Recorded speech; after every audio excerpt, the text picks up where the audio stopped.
If you look at our question of the day, it's basically a question on timing. We're trying to figure out why our real and financial worlds diverging and what needs to happen for them to stop diverging. Well, there's certainly divergence between Wall Street and Main Street. I think that Wall Street is pricing in a V-shaped recovery of the economy, but I think that increasingly most people, including policymakers from the Fed, are realizing that there'll be massive deleveraging of the corporate sector is highly leveraged. They are firing millions of people, and therefore the recovery is going to be anemic.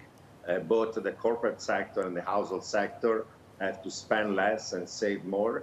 They'll do less capital spending in the corporate sector, less investment in new homes in the household sector, and that's a definition of a deleveraging recovery.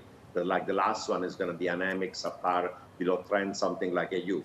But if you look at the market expectation in terms of earnings per share of the S&P 500, they are unrealistic. They're essentially believing that by the end of this year, we're going to go back to the same level of earnings we had at the beginning of the year, about 170. So something like a V-shaped recovery. But if the economy is going to have a U, the earnings are not going to have a V-shaped recovery. And therefore, I think that that's the basic mispricing.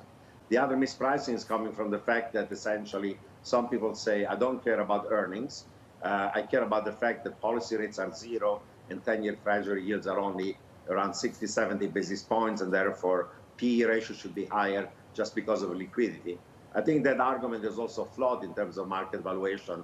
One, if earnings are very low, then for any given PE ratio, valuation should be lower. Secondly, if you're looking at the differential, the risk premium between, say, the 12 months forward earning yield of the S&P 500 and 10-year Treasuries, right now is around 300 basis points.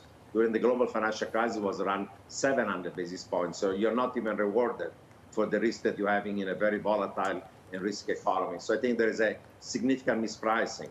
Wall Street is dominated by big firms and big banks. Main Street is worker and households, and also small and medium-sized enterprises. But and Nouriel, the interests of the two are diverging.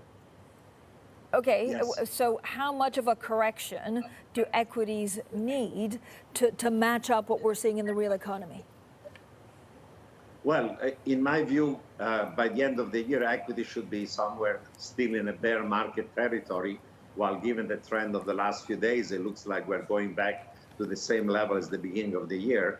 That's inconsistent, as I said, with a U-shaped recovery of the economy. So I think there is probably a 20% mispricing right now in the value of, say, U.S. equities. By the way, the U.S. stock market is the only one who's pricing in a V-shaped recovery. If you're looking at bond yields for the U.S. Treasuries, JGBs, gilts, bonds, they're essentially in an L. They collapse, and now they're very, very low level.